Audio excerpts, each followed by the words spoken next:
자, 우리가 성경의 믿음의 위인에 대해서 같이 관찰하고 또 연구하고 또 은혜를 받으려고 합니다.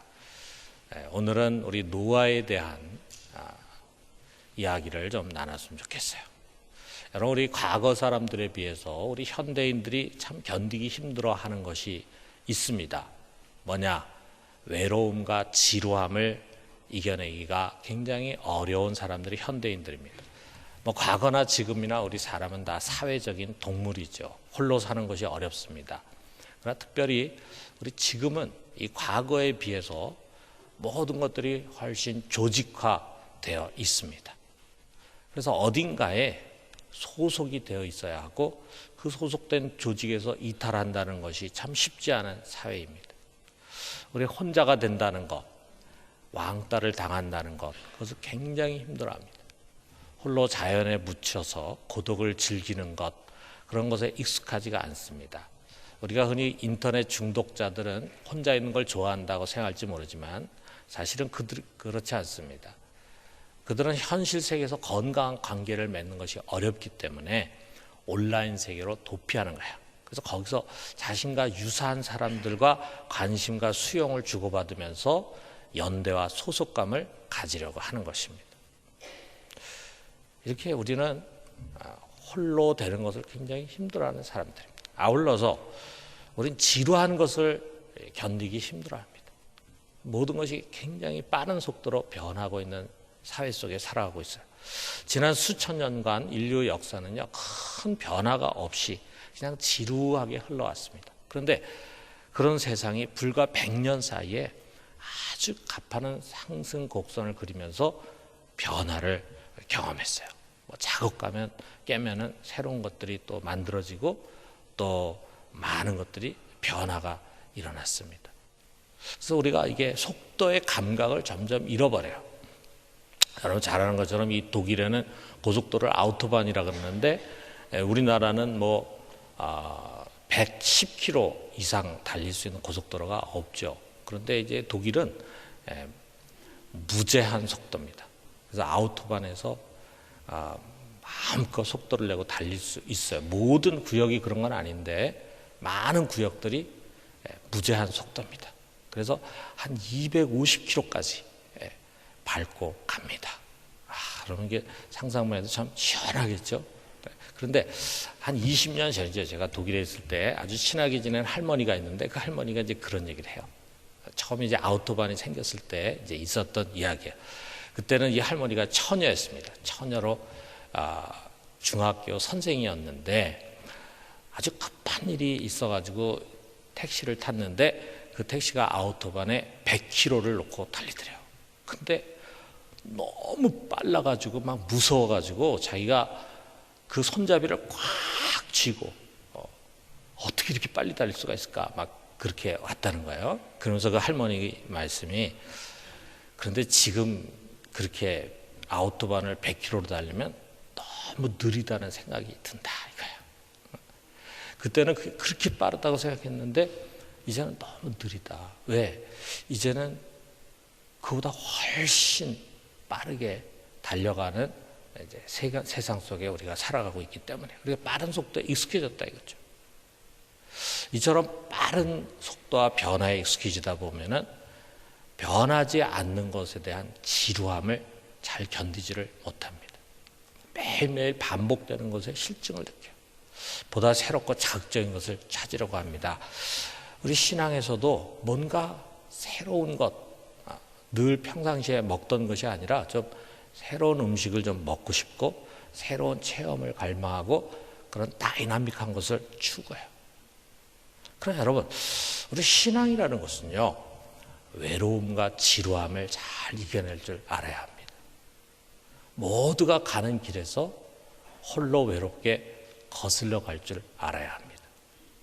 신앙인은 무슨 특별한 체험을 많이 하는 사람이 아니라 매일매일 반복되는 일을 잘하는 사람입니다. 오늘 우리가 그걸 참 잘한 사람을 만나게 되는데 바로 노아라고 하는 사람.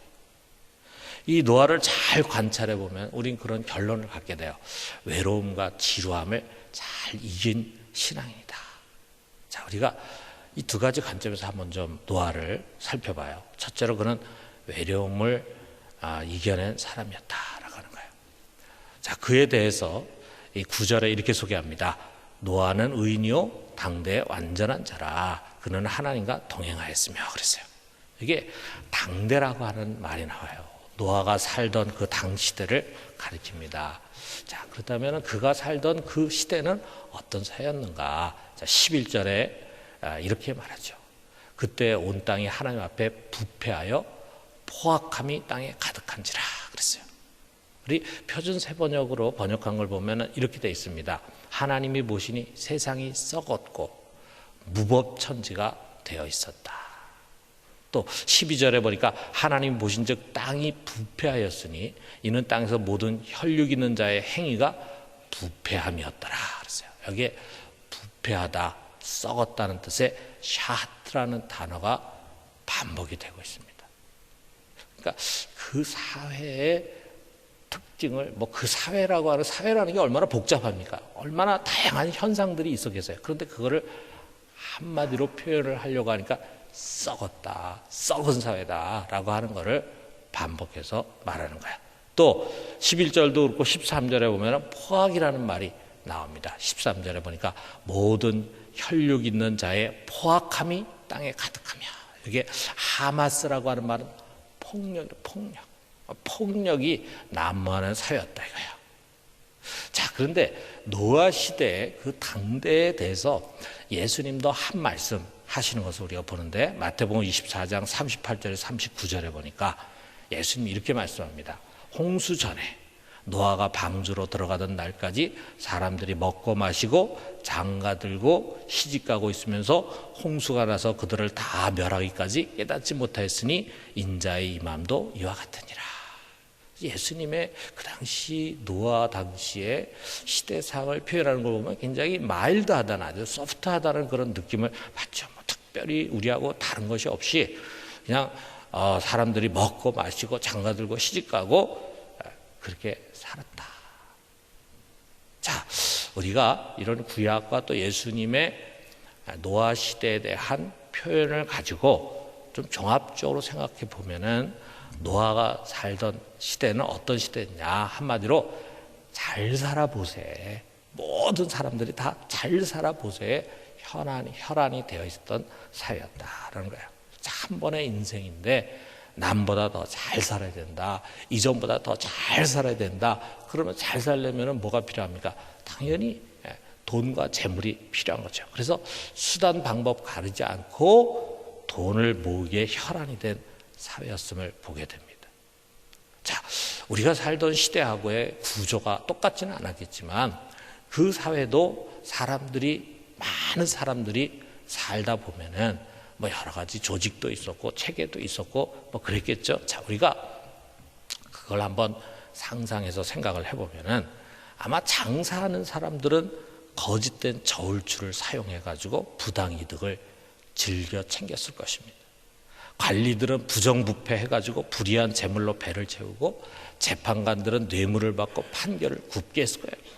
사람들끼리 거짓말을 밥 먹듯이 하다 보니까 서로 속이고 속는 것이 일상적이면서 아무도 서로를 믿지 못하는 그런 사회.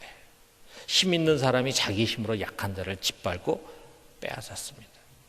결과적으로 돈과 권력을 가진 사람들은 으리으리한 집에서 산의 진미로 배를 채우면서 온갖 사치와 음란과 방탕을 쫓아가면서 살았어요.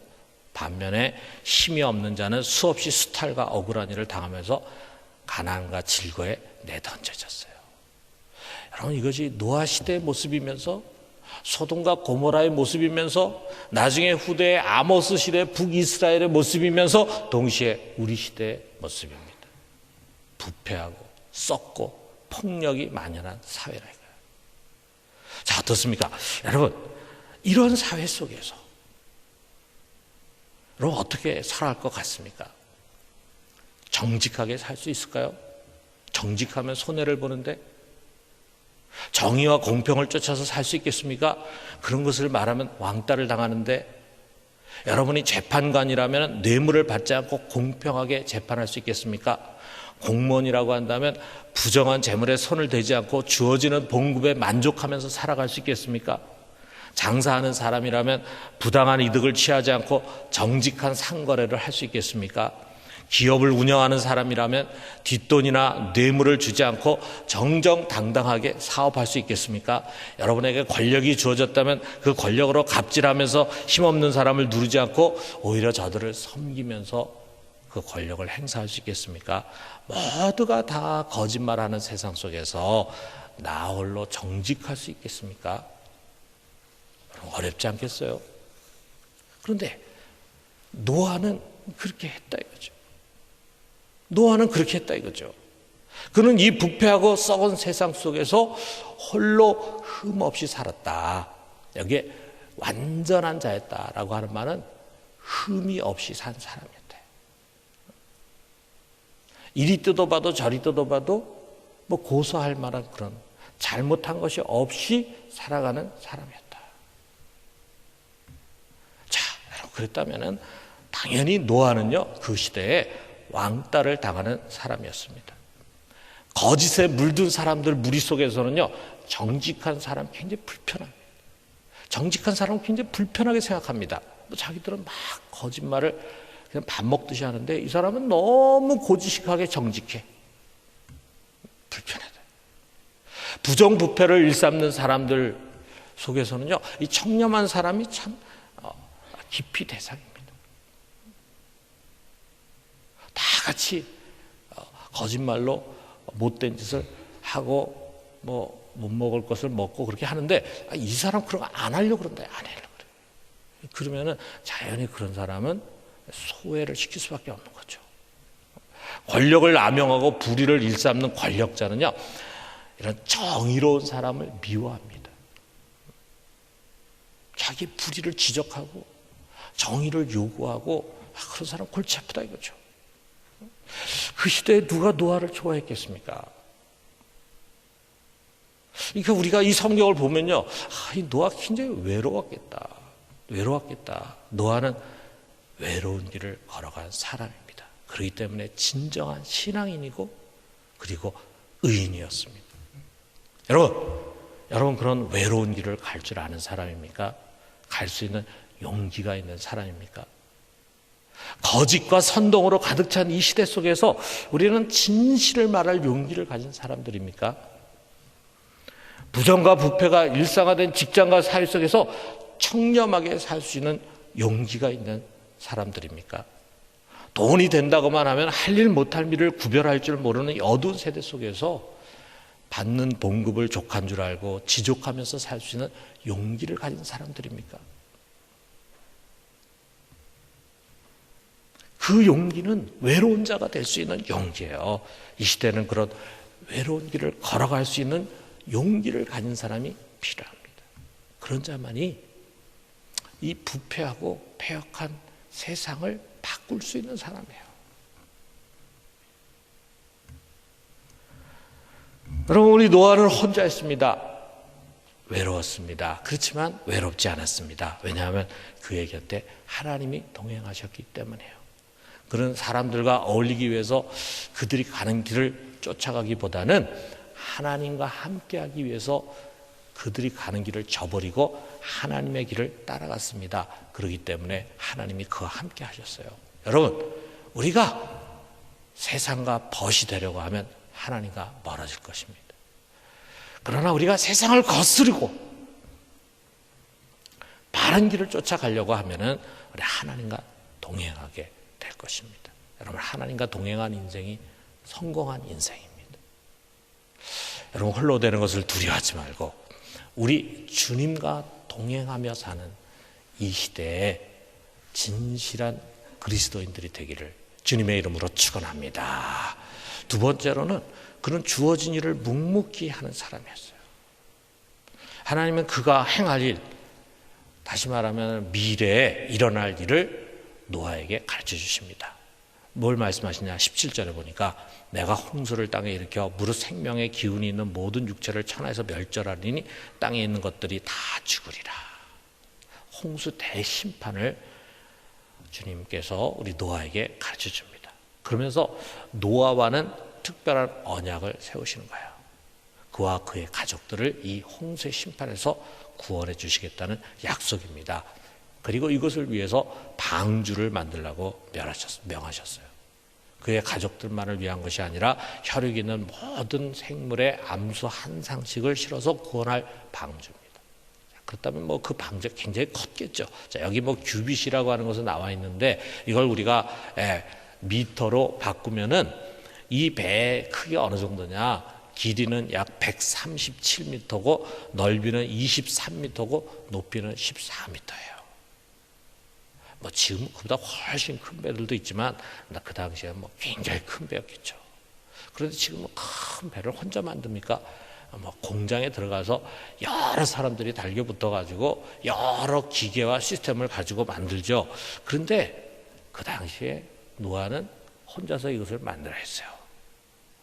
노아가 하나님 또 부르심 받은 이후부터 그가 한 일이 뭐냐면 바로 이 배를 만드는 일이었습니다. 아무의 도움도 받지 않고 노아와 그의 세 아들, 자부, 부인 이렇게 8명이 아마 열심히 일을 해나갔을 것입니다. 숲에서 고페르라고 하는 나무가 있는데 그 나무를 베가지고 그리고 그것을 운반해 왔겠죠. 그리고 운반해 온 그 나무를 자르고 켜고 다듬었겠죠.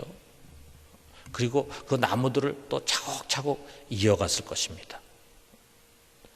그것을 또 밧줄로 엮고 그 다음에 망치로 못을 박아서 단단하게 잇고 그 사이사이에는 또 역청을 발라가지고 빈틈없이 연결해 가는 것입니다.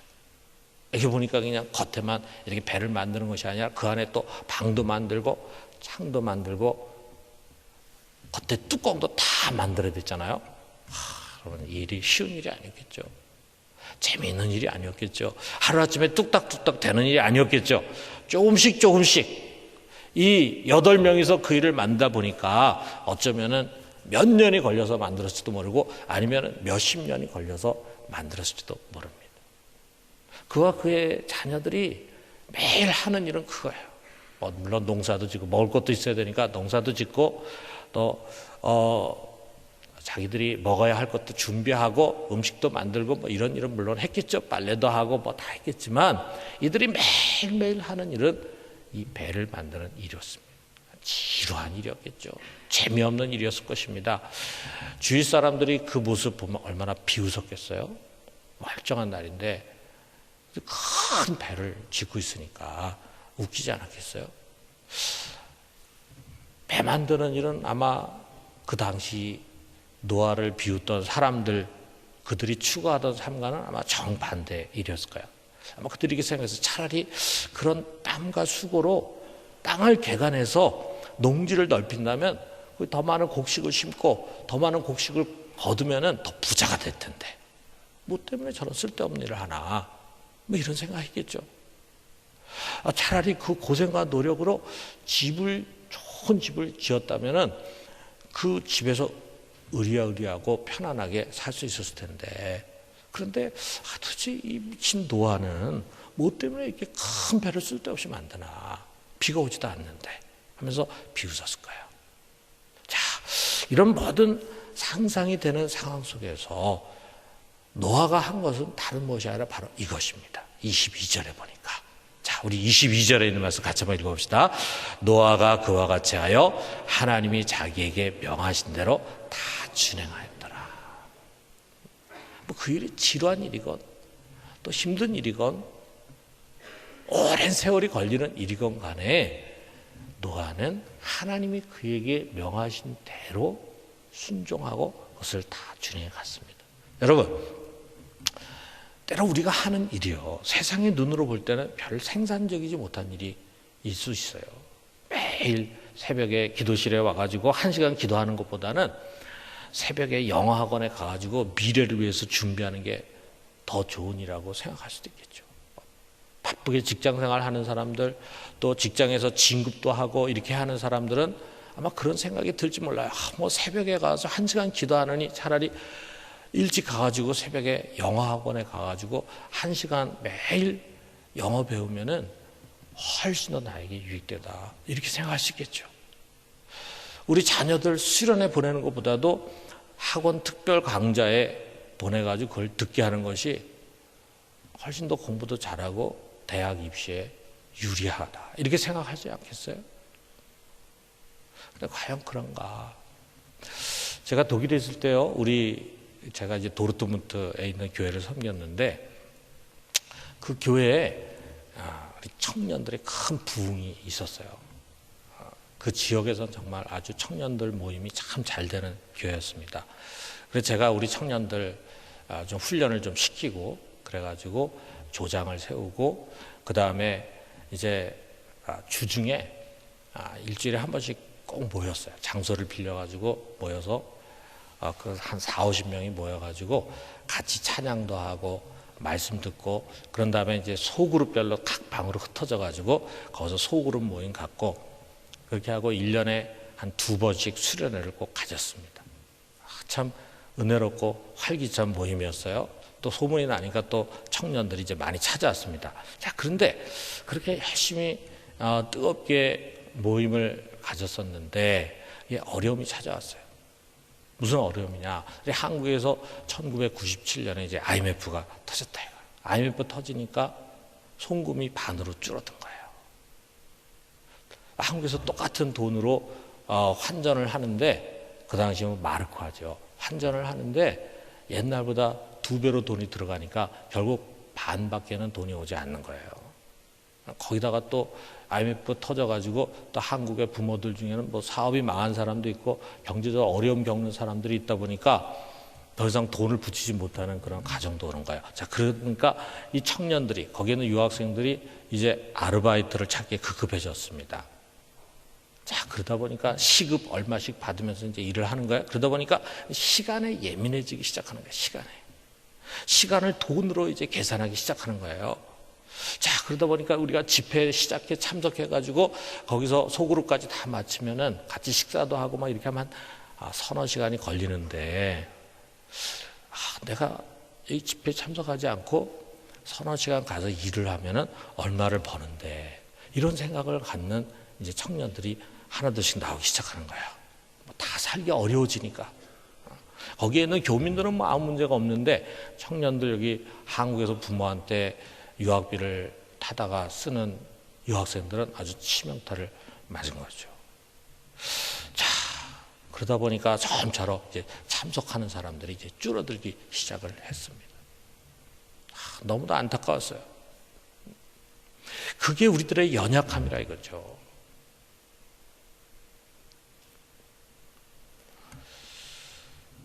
여러분, 우리의 신앙은 자판기와 같은 신앙이 아닙니다. 40일 특별 새벽기도 하면은 무슨 문제가 뚝딱 해결이 되고, 또 11조를 착실하게 드리면 사업에 형통함이 오고, 내가 이만큼 헌신 봉사했으니까 나와 나의 자녀들에게 좋은 결과가 주어지겠지. 여러분, 그런 것이 아닙니다. 우리의 신앙이 그런 현세적인 목적과 동기에 끌려다녀서는 안 돼요.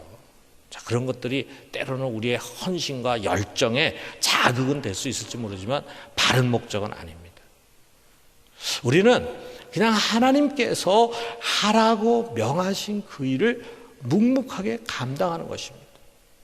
예배 드리고 11조 드리고 성경을 읽고 기도하고 전도하고 선교하고 교회 사역에 봉사하고 이웃을 섬기고 세상을 섬기는 것입니다. 그런 일을 그냥 한두 번 반짝하는 것이 아니라 매일 반복하고 매주일 반복하고 그리고 매해 반복하는 것입니다. 그런 것들로 인해서 특별한 일이 일어나지 않는다고 해도, 때로는 지루하게 느껴진다고 해도, 때로는 열정이 식는다고 해도, 때로는 은혜가 없다고 해도, 때로는 좀 쉬고 싶다는 유혹이 든다고 해도, 때로는 아무 열매가 없는 것 같다는 생각이 든다고 해도 우리는 그냥 성실하게 묵묵히 하는 것입니다. 언제나 그 자리를 찾아가는 것입니다. 예배의 자리, 기도의 자리, 배움과 훈련의 자리, 목장의 자리, 전도의 자리, 선교의 자리, 봉사 섬김의 자리를 찾아가는 것입니다.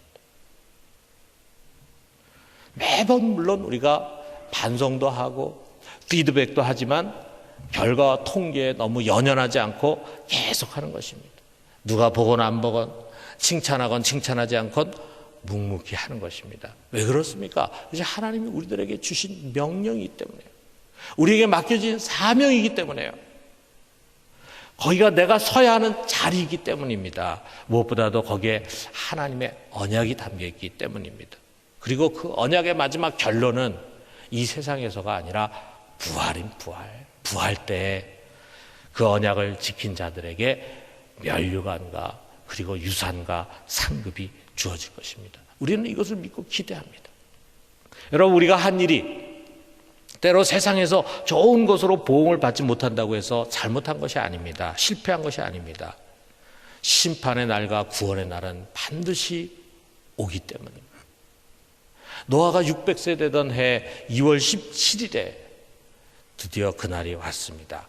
하늘의 창이 열리고 40주야를 비가 땅에 쏟아지면서 큰 기품의 샘들이 터졌다고 했어요. 그날에 여러분, 그동안 세상에서 지혜롭게 살고 되는 대로 살고 성공하고 잘 산다고 생각했던 사람들은 모두 다 심판을 받고 결국 물에 휩쓸려가면서 실패한 인생들이 되고 말았습니다. 그러나 배를 만드는 이 지루한 일을 말없이 묵묵히 행한 노아와 그 가족은 그들이 만든 그 배에 올라타서 구원을 받았습니다. 그들이 한 그 일이 옳은 일이었음을 그날 그들은 증명한 것입니다. 마지막에 그들은 결국 성공한 인생이 된 것입니다. 여러분, 이제 우리가 하는 일은요, 배를 만드는 일이 아닙니다.